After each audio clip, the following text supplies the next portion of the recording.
You know how in several videos over the past 4 or 5 days I've said that Donald Trump is in serious legal trouble and he suffered one major legal setback after another?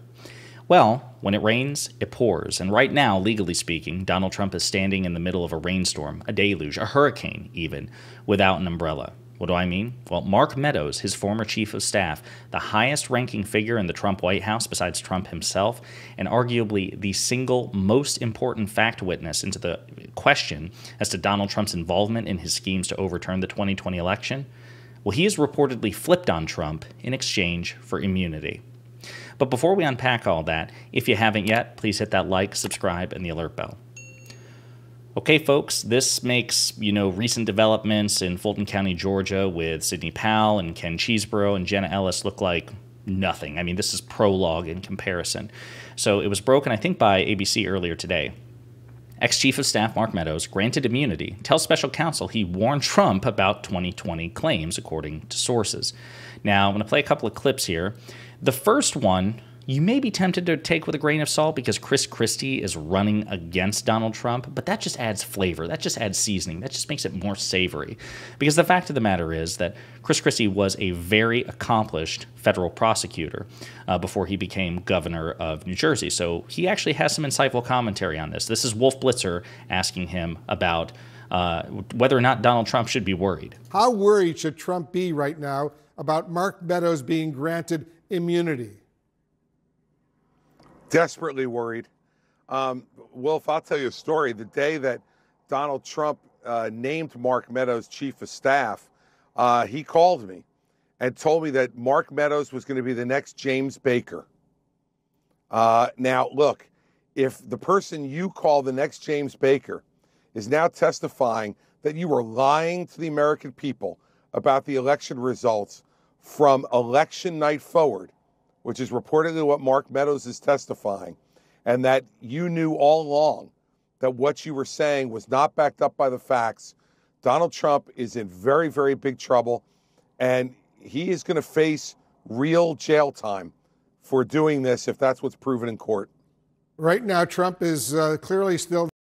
I'll just say for context, James Baker was President Reagan's former chief of staff, a very accomplished, proficient administrator. There's a great book called The Gatekeepers, which is about White House chiefs of staff. It's an incredibly important, powerful position.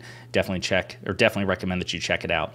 Now, I want to play some other clips here as well, also from the esteemed Wolf Blitzer and a CNN panel of legal analysts, again, trying to discuss, or rather analyze, what's going on with this particular development and how dangerous it is for Donald Trump. Well, if this is a genuine game changer for prosecutors and a major problem for Donald Trump, a couple things really stick out to me as important. Number one, we now know that Mark Meadows has been given immunity by DOJ, which means DOJ has decided we're going to give you a pass. We're not going to prosecute you, but in exchange, you now have to testify and testify truthfully. And this person, as Paula said, Mark Meadows was the ultimate insider, the closest person to Donald Trump throughout the key days and weeks. And that leads to the second big point, which is based on this new reporting, Mark Meadows has come clean. He is now saying, contrary to what he's been saying publicly for the better part of the last 3 years, he's now telling DOJ investigators there was no evidence of fraud, and I said so directly to Donald Trump. That's crucial evidence for prosecutors. So what does it mean that Meadows was given immunity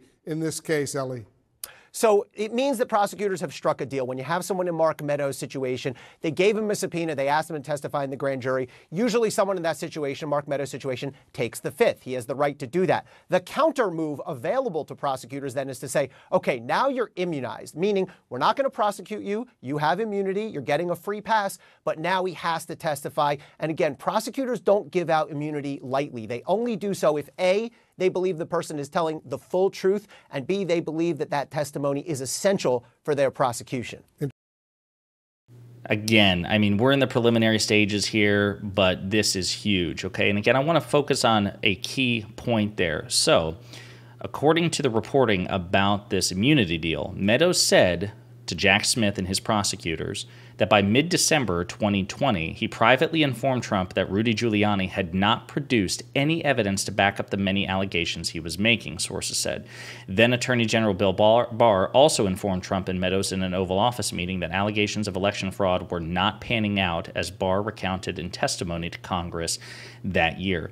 Folks, this is, again, huge. It's incredible. This is the absolute worst piece of legal news, at least so far. I mean, I guess it could get worse, but I mean, by far, this is the worst, in my estimation, regarding Donald Trump's many indictments. And again, it's hilarious. I do want to point out here, Donald Trump has a really bad habit of when people criticize him or, testify against him or betray him, as he says, he pretends, I had no idea who that person is. We never met. We never did anything. I couldn't pick that person out of a lineup. So I just want to remind everybody of all these pictures taken together of Mark Meadows and Donald Trump. Because again, Mark Meadows wasn't just some random Trump employee. He was the White House freaking chief of staff.